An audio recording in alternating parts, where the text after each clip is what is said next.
And the latest on the weather in the United States. Ice, sleet and snow continue to wreak havoc across North Carolina. Thousands of people were left without power across the state. Authorities have urged people to stay home in areas where driving is dangerous. Thousands of flights were also cancelled across the region. Now, nearly 672 crashes have been reported near North Carolina. The officials have also warned of black ice forming on roads on Tuesday.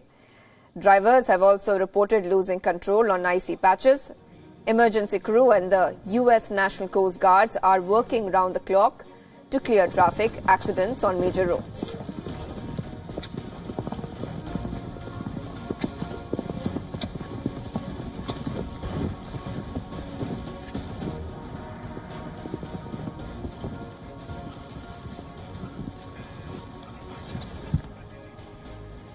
Much of the winter snow in North Carolina usually falls in January and February. The winter storm also hit other parts of the southeast too, including South Carolina, Virginia, Tennessee, Alabama and Georgia.